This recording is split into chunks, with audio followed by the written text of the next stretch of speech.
हाँ, मेरी आवाज सुनाई दे रही है ना? हाँ, तो धर्म की 8 चैप्टर में अभी आज रिवीजन करवाऊंगी। इसके लेखक कौन हैं? लेखक का नाम बताइए।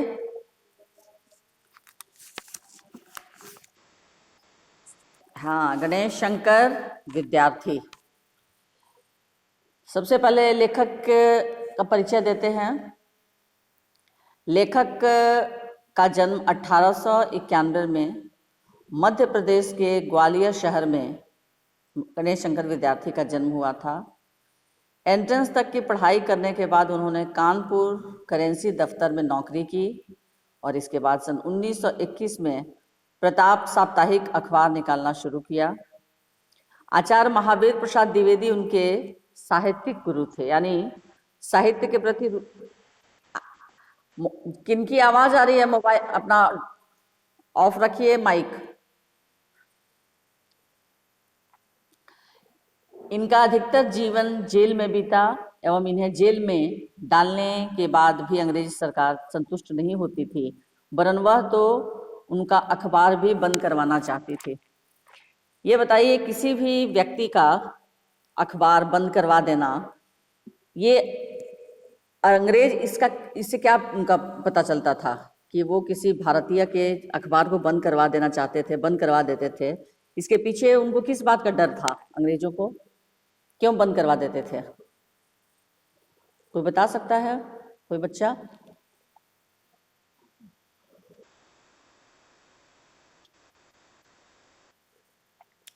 गलत काम नहीं बच्चों, ये जिस समय की कहानी है, जिस समय की ये रचना है, जिस समय की ये बातें आप लोग पाठ में पढ़ रहे हैं, उस समय हमारा देश गुलाम था और उस समय अंग्रेज भारत देश पर अपनी सत्ता को कब्जे में किए हुए थे, भारत की सत्ता को।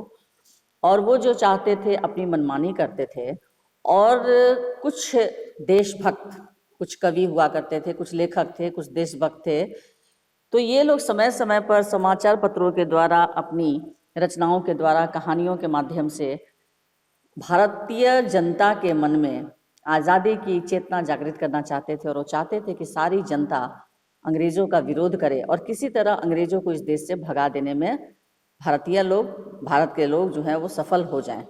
इसके लिए वो लोग क्या करते थे कि अखबार निकालते थे, जगह जगह भाषण देते थे, नुक्कड़ नाटक कर करके लोगों में जागरूकता पैदा करते थे, जो कि अंग्रेजों को ये बात अच्छी नहीं लगती थी। और इसीलिए उनको भय था कि सारे भारतवासी फिर एक ना हो जाएं और उनकी स्थिति खराब हो जाए और सारे लोग देश में आज़ादी की जो एक लहर है वो कहीं आरंभ ना हो जाए। इसके लिए वो समय समय पर क्या करती थी कि नज़र अपनी खोल कर रखती थी कि कौन सा लेखक कहाँ अखबार निकलवा रहा है, और ये लोग उस अखबार को बंद करवा देते थे कि अभी हम लोग जो चाहेंगे वही होगा। तो इनको जेल में डाल देने के बाद भी अंग्रेज सरकार संतुष्ट नहीं हुई, तो क्या किया इन्होंने, अखबार भी बंद करवाना चाहती थी गणेश शंकर विद्यार्थी के द्वारा जो अखबार निकलती थी। और सन 1931 में कानपुर में मचे सांप्रदायिक दंगों को शांत करवाने की कोशिश में इन्हें अपने प्राणों की आहुति देनी पड़ी। 1931 में एक सांप्रदायिक दंगा हुआ था और उसी दंगे को समाप्त करने की कोशिश में इनको अपने जान से हाथ धोना पड़ा था। किसको? किसको बोलो? गणेश शंकर विद्यार्थी को। उनकी रचनाओं के पात्र निर्धन, किसान, मजलूम, मजदूर आदि होते थे, जिनके प्रति सच्ची हमदर्दी होती थी। इनकी भाषा सरल, सहज, परंतु मारक और सीधा प्रहार करने वाली होती थी। तो इस पाठ में आप लोग को संक्षिप्त प्रश्न जो है, 1-2 पंक्तियों वाले प्रश्न, 25 से 30 शब्दों वाले प्रश्न, 50 से 60 शब्दों वाले प्रश्न, ये सब आपको याद करना है, बताना है इसका उत्तर कि आज धर्म के नाम पर क्या क्या हो रहा है। आज धर्म के नाम पर 1 नंबर के सारे प्रश्न हैं, क्या क्या हो रहा है बताओ।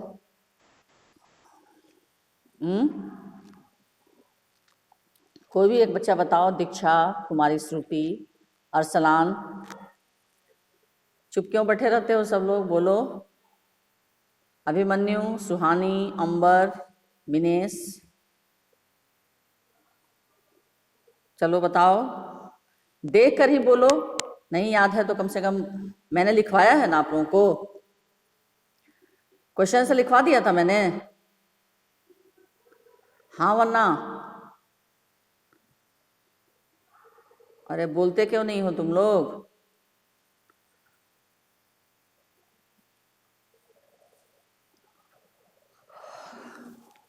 हेलो, हाँ तो लिखवा दिए थे तो देख कर बोलो, देख कर ही किताब से बोलो, कॉपी से, कि आज धर्म के नाम पर क्या क्या हो रहा है। बोलो।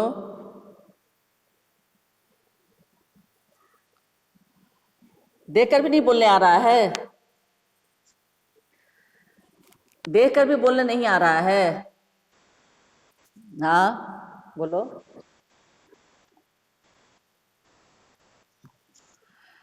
आज के जमाने में धर्म के नाम पर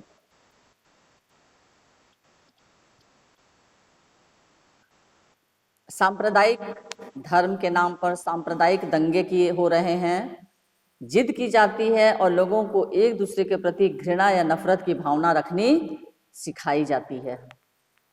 यही आजकल धर्म के नाम पर हो रहे हैं। सांप्रदायिक दंगे, सांप्रदायिक यानी जाति धर्म से संबंधित, संप्रदाय से संबंधित, जैसे हिंदू, मुस्लिम, सिख, ईसाई, ये सारे संप्रदाय के लोग जो हैं, अपने अपने संप्रदाय के लोग जो हैं वो अपने धर्म की बात को लेकर एक दूसरे से लड़ते हैं। तो इसी तरह से एक दूसरे के प्रति घृणा या नफरत की जो भावना है उसको रखने के लिए सिखाया जा रहा है। नेक्स्ट क्वेश्चन है कि धर्म के व्यापार को रोकने के लिए क्या उद्योग होने चाहिए। उद्योग से तात्पर्य क्या है यहाँ? क्या क्या कर्म होने चाहिए, क्या काम करने चाहिए धर्म के व्यापार को रोकने के लिए? धर्म के व्यापार को रोकने के लिए क्या उद्योग होने चाहिए? तो धर्म के व्यापार को रोकने के लिए साहस और दृढ़ता के साथ उसका विरोध किया जाना चाहिए, यही ना होगा? आप लोग जो आंसर लिखे हैं उसको देखिए, मैंने जो लिखवाया है उसमें क्या लिखा है आपने। अगर नहीं लिखा हुआ आंसर लिखवाने की ज़रूरत है, या आप लोगों ने नहीं लिखा है या नहीं समझ में आया है तो बोलिए, क्योंकि अगले महीने से आपकी फाइनल एग्जाम है, फिर समय नहीं रहेगा कुछ पूछने का। इस महीना में भी 11 दिन ही रह गया, 19 तारीख हो गया, इसलिए जो भी आपकी शंका है उसका निदान कीजिए, पूछिए। तो धर्म के व्यापार को रोकने के लिए साहस और दृढ़ता के साथ उसका विरोध किया जाना चाहिए। नेक्स्ट है, लेखक के अनुसार स्वाधीनता आंदोलन का कौन सा दिन सबसे बुरा था? लेखक के अनुसार तो स्वाधीनता आंदोलन का वह दिन सबसे बुरा था जिस दिन स्वाधीनता के क्षेत्र में मुल्ला, मौलवियों तथा धर्माचार्यों को स्थान दिया जाना आवश्यक समझा गया। ये आंसर लिखवाया ना मैंने, आंसर है तुम लोगों के पास ना? हाँ मैंने यही लिखवाया था ना? अरे जवाब दो, उधर से जवाब क्यों नहीं दे रहे तुम लोग?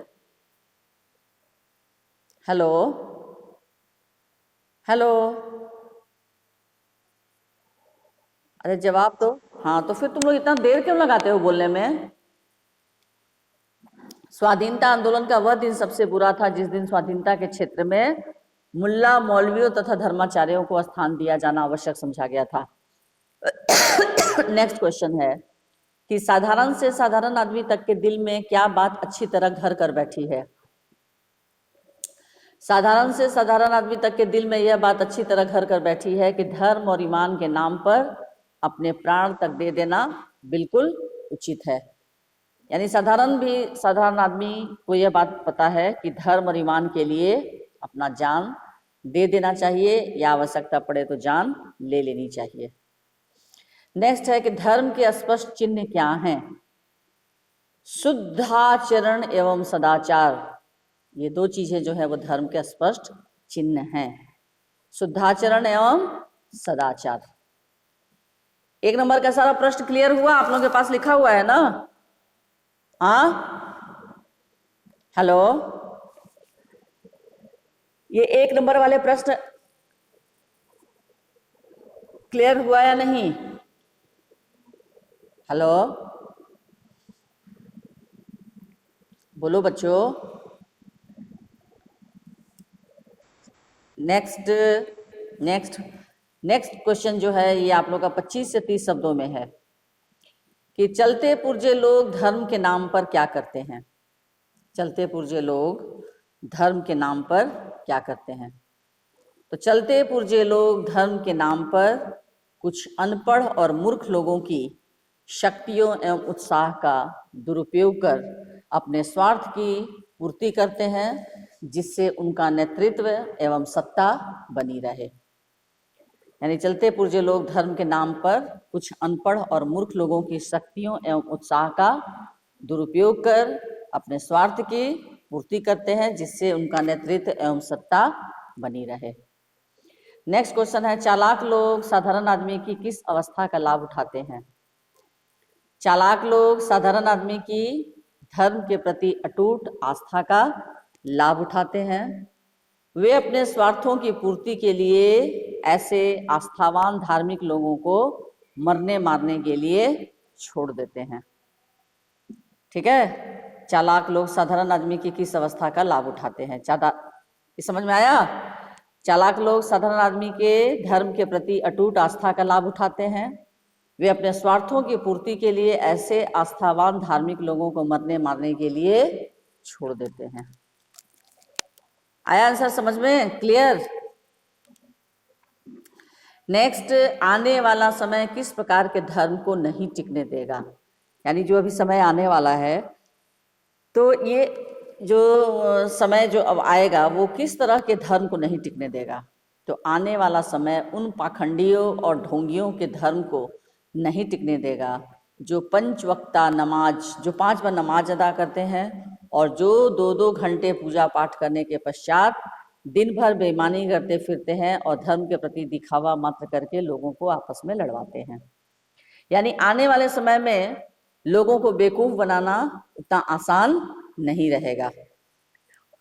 कुछ लोग जो हैं वो क्या करते हैं, लगातार घंटे 2 घंटे पूजा करते रहते हैं और दिखावा करते हैं, और बदले में क्या करते हैं, मात्र दिखावा करते हैं और लोगों को आपस में लड़वाते हैं। नेक्स्ट है, कौन सा कार्य देश की स्वाधीनता के विरुद्ध समझा जाएगा। कोई एक धर्म को मानने वाला जब दूसरे धर्म को मानने वालों के मामलों में टांग अड़ाए, तब यह कार्य स्वाधीनता के विरुद्ध समझा जाएगा। कौन सा कार्य देश की स्वाधीनता के विरुद्ध समझा जाएगा। कोई एक धर्म को मानने वाला जब दूसरे धर्म के मानने वालों के मामलों में टांग अड़ाए, तब यह कार्य स्वाधीनता के विरुद्ध समझा जाएगा। नेक्स्ट है कि पाश्चात्य देशों में धनी और निर्धन लोगों में क्या अंतर है। पाश्चात्य देशों में धनी और निर्धन लोगों में, तो पाश्चात्य देशों में धनी लोग आकाश को चूमती शानदार इमारतों में रहते हैं, जबकि निर्धन लोग कहाँ रहते हैं बताइए। पाश्चात्य देश में धनी लोग आकाश को चूमती शानदार इमारतों में रहते हैं, निर्धन लोग कहाँ रहते हैं, जल्दी बोलो। हाँ, झोपड़पट्टी में। और अमीर लोग क्या करते हैं, इन गरीब लोगों की मेहनत का फायदा उठाते हैं और अपने पास धन संपत्ति एकत्रित करते हैं, और यहाँ भयानक असमानता या अंतर है, और यही असमानता और अंतर है। कौन से लोग धार्मिक लोगों से, हाँ गरीब और, हाँ बोलो क्या चीज, हाँ और गरीब होते जाता है, तो ये असमानता हो जाती है हमारे समाज में इसी के वजह से। नेक्स्ट है कि कौन से लोग धार्मिक लोगों से अधिक अच्छे हैं। जबकि समाज में लोग धार्मिक लोगों को अच्छा माना जाता है, लेकिन इस पाठ में कौन से लोग ऐसे हैं जो धार्मिक लोगों से अधिक अच्छे हैं। तो लेखक क्या कहते हैं कि जिनका आचरण अच्छा है, हाँ का ख्याल, हाँ, और जो अनपढ़ लोगों को किसी स्वार्थ सिद्धि के लिए उनको गलत काम करने के लिए उकसाते भी नहीं है। बहुत लोग ऐसे होते हैं ना जो सीधे साधे लोगों को भड़काते हैं, उकसाते हैं। फिर ऐसे लोग धार्मिक लोगों से कहीं अधिक अच्छे हैं, भले ही वे नास्तिक ही क्यों ना हो। नास्तिक का यहाँ तात्पर्य है कि जो मंदिर में नहीं जाए, ईश्वर की पूजा नहीं करे, लेकिन लेखक कह रहे हैं कि ऐसे लोग ज़्यादा अच्छे हैं, क्योंकि वे उनकी भावनाएं अच्छी होती हैं।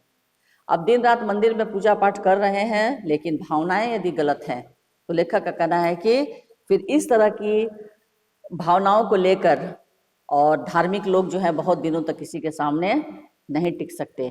इसीलिए इस पाठ का नाम ही है धर्म की आड़, यानी धर्म की ओट में। आड़ मैंने आप लोगों को बताया था, धर्म की ओट या आड़ में लोग बहुत से गलत काम को अंजाम देते हैं, बहुत सा गलत काम करते हैं। नेक्स्ट है कि धर्म और ईमान के नाम पर किए जाने वाले भीषण व्यापार को कैसे रोका जा सकता है। धर्म और ईमान के नाम पर किए जाने वाले भीषण व्यापार को कैसे रोका जा सकता है, बताइए।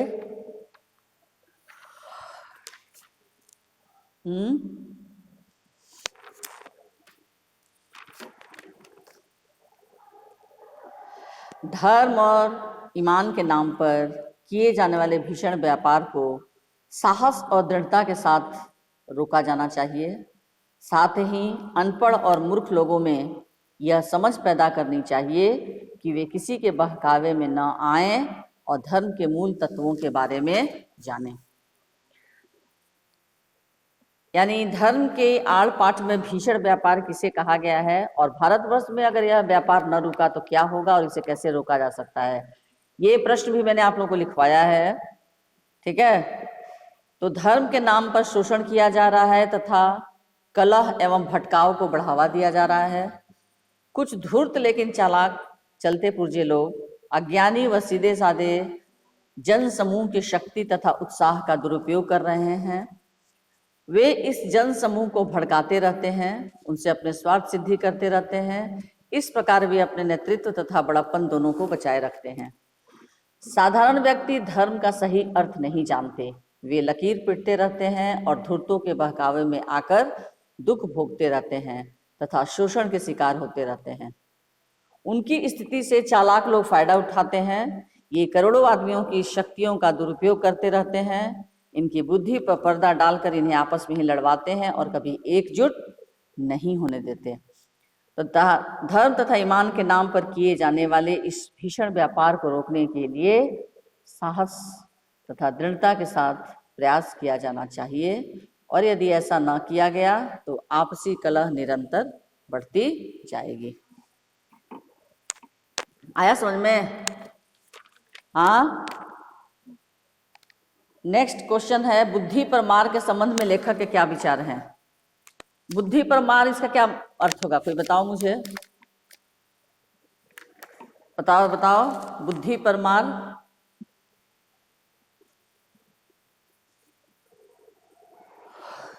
बताओ बच्चों, लेखक ने ऐसा क्यों कहा है कि धन की मार से ज्यादा बुरी है बुद्धि की मार। धन की मार से ज्यादा बुरी है बुद्धि की मार, इसके बारे में कुछ बताइए।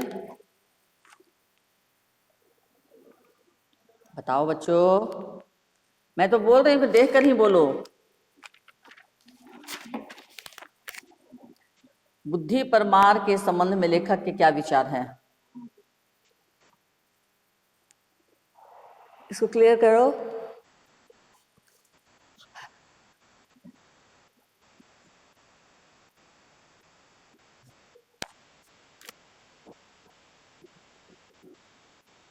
हाँ हाँ हाँ।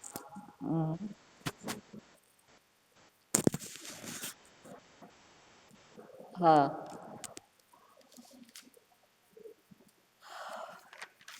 यानी बुद्धि पर मार।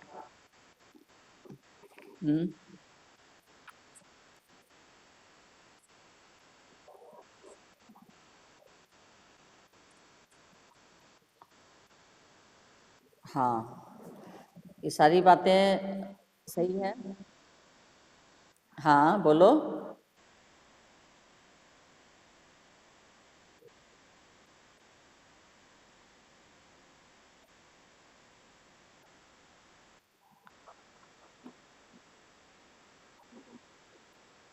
हम्म।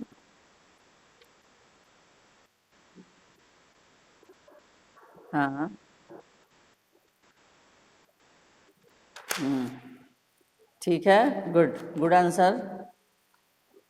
बुद्धि पर मार का मतलब है कि जो उनकी सोचने समझने की ताकत को बिल्कुल समाप्त कर देना, है ना। पश्चिमी देशों में धन की मार है, तो भारत में बुद्धि पर मार है। यानी पश्चिमी देशों में धन दिखाकर लोगों को अपने वश में किया जाता है, तो भारत में बुद्धि पर, बुद्धि को भ्रष्ट करके लोगों को अपने अधीन कर लिया जाता है। भारत में बुद्धि या विवेक पर पर्दा डालकर धर्म, ईमान, ईश्वर और आत्मा के नाम पर अपनी स्वार्थ सिद्धि के लिए लोगों को लड़ाया भिड़ाया जाता है। बुद्धि पर मार द्वारा कुछ लोग अपनी महानता मूर्खों के आगे बनाए रखते हैं। ठीक है, तो लेखक ये भी कहते हैं कि इस पाठ में धन की मार से ज्यादा बुरी है बुद्धि की मार। क्योंकि धन, अगर मान लीजिए किसी का कोई धन चुरा लेता है या धन बेवकूफ बनाकर सब धन हड़प लेता है, तो फिर धन की प्राप्ति हो सकती है।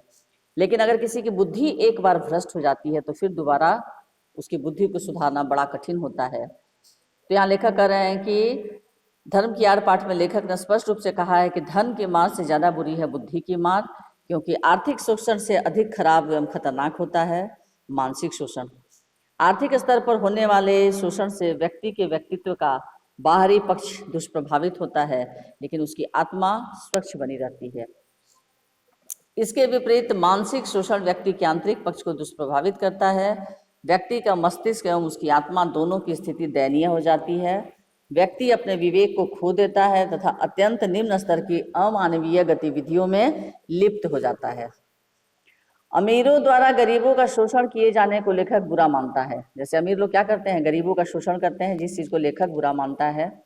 और वह स्वीकार करता है कि धन की मार बुरी होती है, लेकिन इसके बावजूद धन की मार से अधिक बुरी होती है बुद्धि की मार, क्योंकि बुद्धि की मार से व्यक्ति का विवेक नष्ट हो जाता है तथा उसमें पशुता के गुण आ जाते हैं। ऐसे व्यक्ति की मानवीयता, मनुष्यता ही नष्ट हो जाती है और वह सच्चे मनुष्य की श्रेणी से बाहर निकल जाता है। ये 5 मार्क्स में क्वेश्चन जब भी आ सकता है तो आएगा। ठीक है, समझ में आया बच्चों? नेक्स्ट क्वेश्चन है, लेखक की दृष्टि में धर्म की भावना कैसी होनी चाहिए? लेखक की दृष्टि में धर्म की भावना यानी किस तरह की भावना किसी भी मनुष्य की होनी चाहिए?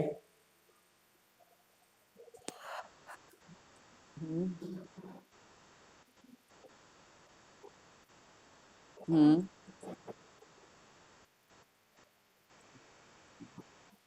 अपनाए। हाँ, ईश्वर और आत्मा के बीच संबंध हो, आत्मा को शुद्ध करने तथा ऊंचा उठाने के प्रयास हो।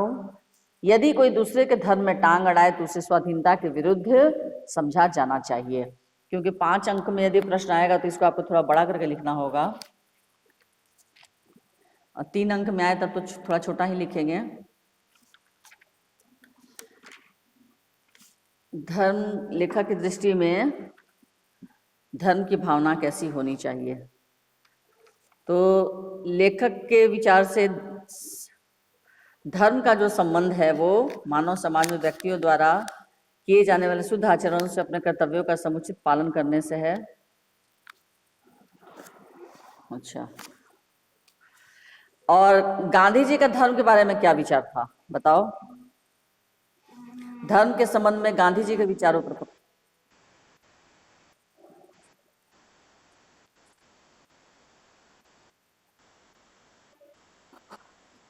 हम्म,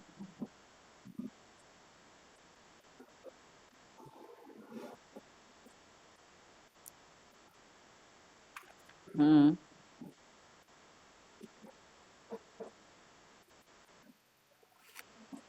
हम्म, जो सभी धर्मों को समान रूप से सम्मान देता है।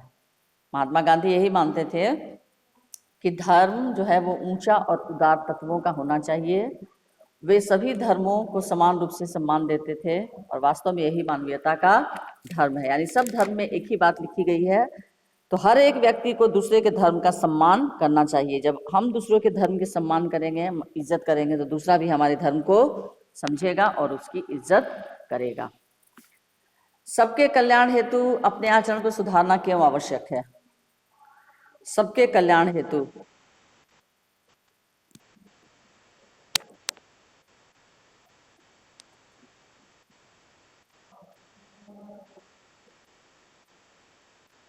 हाँ।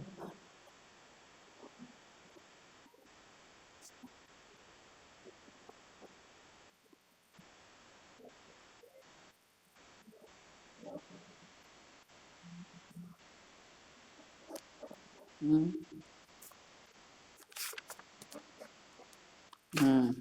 बढ़िया आंसर। कि सबके कल्याण हेतु अपने आचरण को सुधारना क्यों आवश्यक है? शुद्धाचरण और सदाचार ही धर्म के स्पष्ट चिन्ह हैं। सज्जनता व शराफत आचरण की प्रथम कसौटी है।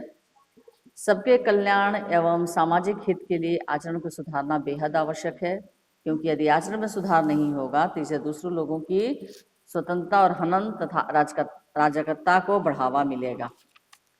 इसलिए धर्म, सबके कल्याण के लिए धर्म अपने आचरण को सुधारना आवश्यक है। आपके विचार से अच्छा, समाज का एक सम्मानित नास्तिक हमें क्या संदेश देता है? समाज का एक सम्मानित नास्तिक हमें क्या संदेश देता है? धर्म की पाठ के आधार पर अपने शब्दों में बताएं।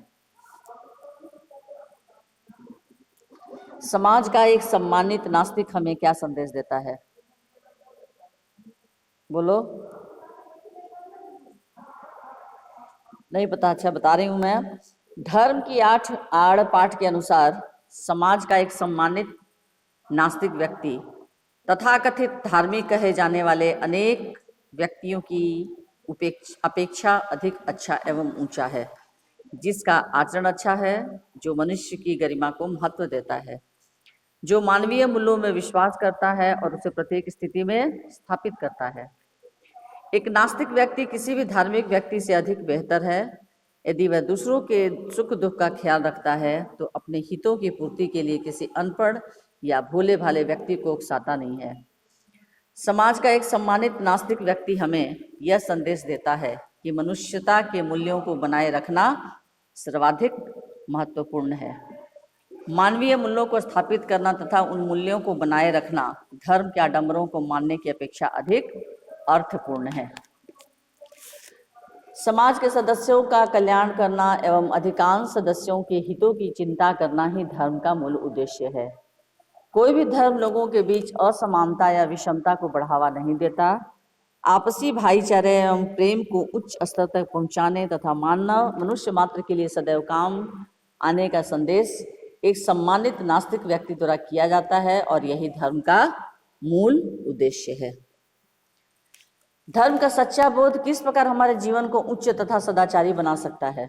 धर्म का सच्चा बोध, धर्म का सच्चा बोध किस प्रकार हमारे जीवन को उच्च तथा सदाचारी बना सकता है?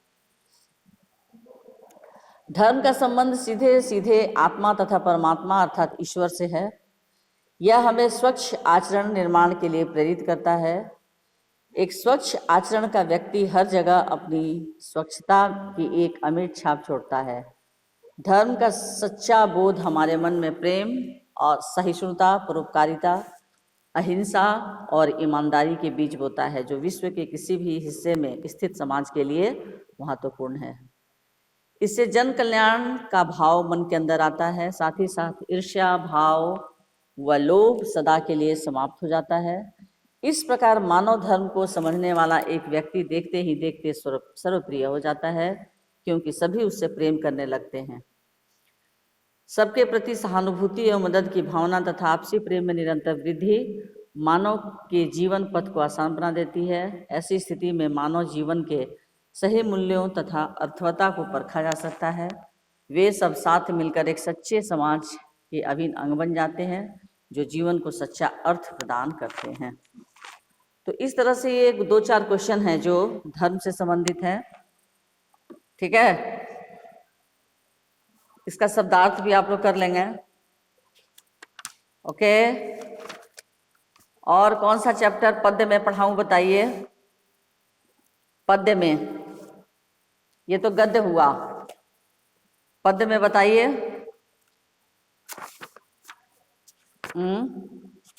रैदास का पद उसी मैंने पढ़ा दिया था ना, दोहे भी पढ़ा दिया मैंने, बोलो जल्दी।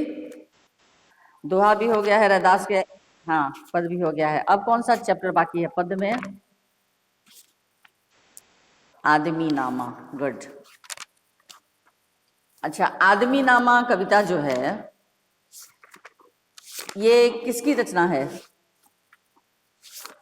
किस कवि की लिखी हुई है बताओ?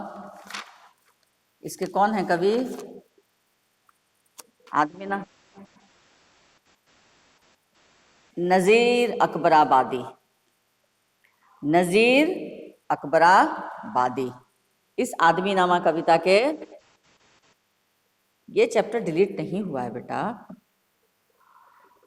मैंने जो भेजा है तुम लोग को ग्रुप बी एस ये कोर्स बी, उसमें एक चैप्टर डिलीट है जहां तक मुझे पता है। ये चैप्टर तो हाँ, ये चैप्टर तो ये कौन बच्चा बोल रहा है कि चैप्टर डिलीट है? इसका मतलब मैंने जो सब आप लोगों को होमवर्क ये भेजा था शुरू में ही मैंने लिखवा कर भेज दिया था आप लोगों को पोर्शन। हाँ, तो कुछ बच्चे जब बाद में जुड़े थे या बाद में जब क्लास करने आए थे तो तुम लोग को लिखना नहीं चाहिए था कि कौन कौन सा पाठ है कौन कौन सा पाठ नहीं है।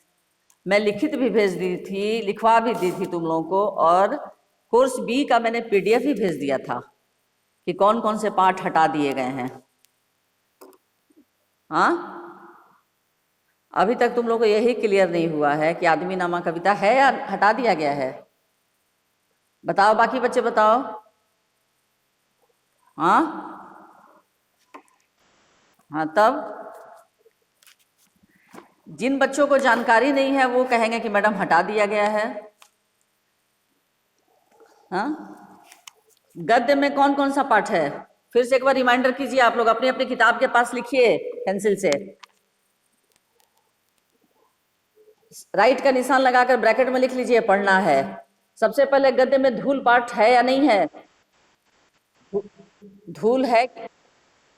लिसन वन बाय वन, सुनो ध्यान से। धूल पाठ हटा दिया गया कि है? पहले इस पे बात करो। हाँ, धूल पाठ हटा दिया गया है। उसके बाद नेक्स्ट है दुख का अधिकार, यह है ना? हाँ, उसके बाद एवरेस्ट मेरी शिखर यात्रा, ये भी है। हाँ, तुम कब जाओगे अतिथि, हाँ ये भी है। उसके बाद वैज्ञानिक चेतना के वाहक चंद्रशेखर वेंकटरामन, हटा दिया गया है। नेक्स्ट कीचड़ का काव्य, ये भी नहीं है। तो जो नहीं है उसके आगे क्रॉस कर दो। धर्म की आड़, हाँ। शुक्र तारे के समान, नहीं है। यानी दुख का अधिकार, एवरेस्ट मेरी शिखर यात्रा, तुम कब जाओगे अतिथि और धर्म की आड़, ये 4 चैप्टर मात्र पढ़ने हैं गद्य में। नेक्स्ट बारी आती है पद्य की। पहला है रैदास के पद, अब कैसे छूटे राम नाम ऐसी लागी, ऐसी लाल तुझकी, ये है ना पद्य। दूसरा रहीम के दोहे, दोहे ब्रैकेट में रहीम, ये भी है। हाँ, उसके बाद आदमी नामा, आदमी नामा भी है। एक फूल की चाह, एक फूल की चाह, ये भी है। गीत गीत गीत, नहीं है। अग्निपथ, अग्निपथ नहीं। नए इलाके में खुशबू रचते हैं हाथ, नहीं है। हाँ, मात्र कविता में 4 हैं, रैदास के पद, रहीम के दोहे, आदमी नामा और एक फूल की चाह। कम से कम जब डिस्कस करते हैं उस समय तो निशान लगा लिया करो तुम लोग। उसके बाद में कोई बोलता है कोई कहता नहीं है, इतना कंफ्यूजन क्यों होता है? जब किताब कोई खोलोगे तब ना तुम लोग को पता चलेगा। नेक्स्ट पूरक पुस्तक, पूरक पुस्तक यानी जो साइड किताब है संचयन, गिल्लू है या नहीं है? हाँ, स्मृति है। कल्लू कुम्हार की ऊना कोटी, नहीं पढ़ना है। मेरा छोटा सा निजी पुस्तकालय, वो भी नहीं पढ़ना। तो इन दोनों के आगे क्रॉस कर दीजिए, क्रॉस का मतलब नहीं पढ़ना है। हामिद खां है, दिए जल उठे है, यानी 4, स्मृति में 4, स्मृति, इसमें स्मृति करें, संचयन में भी 4 पुस्तक, 4 पाठ, बिल्लू, स्मृति, हामिद खां और दिए जल उठे। आया समझ में? हाँ।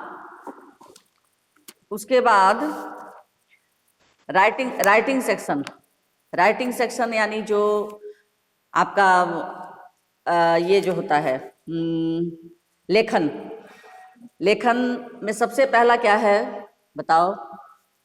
लेखन सेक्शन में सबसे पहला पॉइंट अंश क्या है? अनुच्छेद लेखन नहीं है? हाँ, सबसे पहला क्या है लेखन का? नंबर 1 अनुच्छेद लेखन। याद आया सबको? हेलो हेलो, अनुच्छेद लेखन। उसके बाद उसका दूसरा पॉइंट क्या है? बोलो। अनुच्छेद लेखन के बाद राइटिंग सेक्शन का हाँ, अरे बोलते क्यों नहीं हो? पत्र नहीं है, अनौपचारिक पत्र। हाँ, लेखन, अनुच्छेद लेखन के बाद पत्र, पत्र के बाद संदेश लेखन, संदेश लेखन भी है। उसके बाद संवाद लेखन और फिर नारा लेखन। तुम लोग संवाद अभी नहीं किए हो ना? संवाद लेखन लिखने आता है? फिर से एक बार संवाद लेखन। अब संवाद लेखन जैसे क्या क्या है? सो रहे थे क्या? लेखन के अंतर्गत सबसे पहला है नंबर 1 में अनुच्छेद लेखन, जो कि 80 से 100 शब्दों में आता है और ये परीक्षा में रहता है आपका 2 या 3 विषय दिए रहेंगे, किसी एक पर लिखना होता है। नेक्स्ट इसका पॉइंट है, नेक्स्ट अंश पत्र, अनौपचारिक पत्र, और सब में 2-2 प्रश्न रहेगा। जो विकल्प आपको लगे, जो प्रश्न रहे कि हाँ ठीक है जिसको कर सकते हैं अथवा रहेगा, उसको आप चुन के लिखेंगे। पत्र। तीसरा है संदेश लेखन, चौथा संवाद लेखन और 5वां नारा लेखन। यही आपका सिलेबस है राइटिंग सेक्शन में। क्लियर हो गया सबको? हाँ।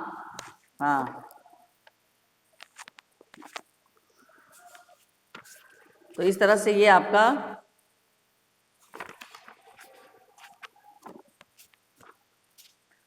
अब आप लोग को करवा दूंगी मैं नेक्स्ट क्लास में। ये राइटिंग सेक्शन का सब एक बार फिर से बता दूंगी।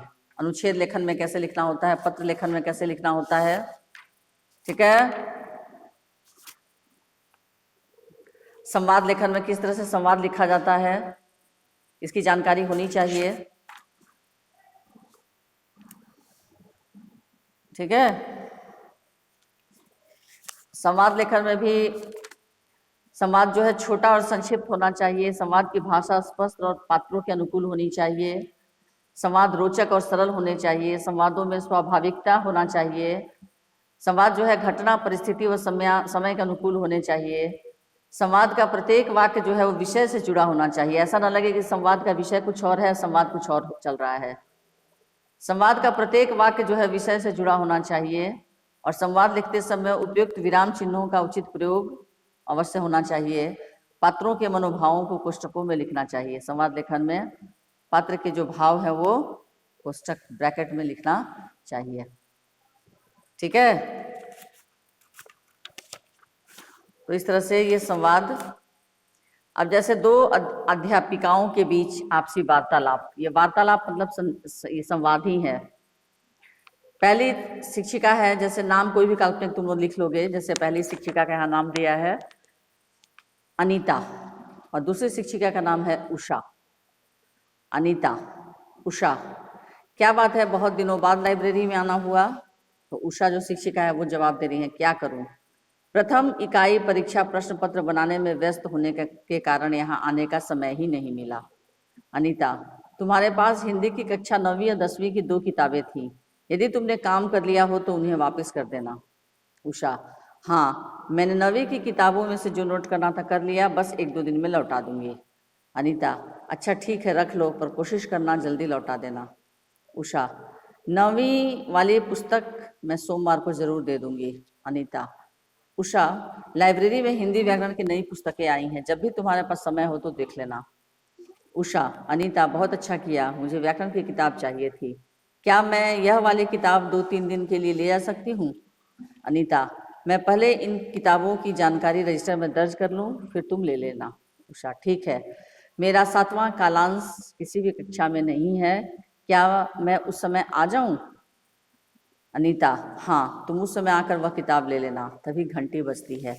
यानी वार्तालाप या आपका जो संवाद है वो एक निश्चित निष्कर्ष पर जाकर समाप्त हो जाना चाहिए। बात समझ में आ रही है? ऊट पटांग इन दोनों शिक्षिकाओं ने बात नहीं किया ना? सबने सुना? बोलो। ये दोनों जो शिक्षिकाएं हैं, क्या इन लोगों ने कोई उल्टा ऊट पटांग तो बात नहीं की? एक लाइब्रेरियन मैडम है और एक टीचर हैं, तो दोनों की जो बातें हुई एकदम टू द पॉइंट हुई। ठीक है, तो इस तरह से संवाद आपका होना चाहिए। मैं संवाद का क्वेश्चन आज दे दूंगी, आपको उसी पर लिखना होगा। ठीक है, क्या हो, कैसे हो, कहाँ जा रहे हो, इस तरह के संवाद के पंक्तियां नहीं लिखनी चाहिए। ठीक है, बढ़ती हुई महंगाई के विषय में 2 महिलाओं के बीच संवाद। अब ये 2 महिलाएं हैं, इनका कोई भी काल्पनिक नाम तुम लिख सकते हो ब्रैकेट में ऊपर। 2 महिलाओं के बीच संवाद, कोई भी नाम दे दो डैश देकर। ठीक है, और उसी जो नाम को तुम लोग लिखोगे वही नाम नीचे भी लिखोगे संवाद बोलने के वक्त। अब जैसे मान लीजिए यहाँ दिया है पूनम और कुसुम, 2 महिलाएं हैं। पूनम, कुसुम, क्या तुमने आज का अखबार पढ़ा? कुसुम, हाँ, बढ़ती महंगाई ने तो दिल्ली वालों का जीना हराम कर दिया है। तुम लोग यहाँ लिखोगे पटना वालों का। पूनम, अरे तुमने पढ़ा दूध की कीमत में और ऑटो रिक्शा के किराए में कितनी बढ़ोतरी हुई है? कुसुम, सरकार आम जनता को मूर्ख समझती है, पेट्रोल के दाम घटाकर रोजमर्रा की चीजों के दाम बढ़ा दिए। पूनम, बेचारे गरीब बच्चों का क्या होगा, जो थोड़ा बहुत दूध उन्हें नसीब होता था वह भी उन्हें मिलने से रहा। कुसुम, जब भी महंगाई बढ़ती है ज्यादा असर निम्न वर्ग व मध्य वर्ग पर पड़ता है, अमीर लोगों पर इसका असर नहीं होता। पूनम, नहीं, ऐसी बात नहीं, असर उन पर भी होता है, पर आय अधिक होने से उन पर महंगाई की मार का असर उतना नहीं होता जितना गरीबों पर होता है।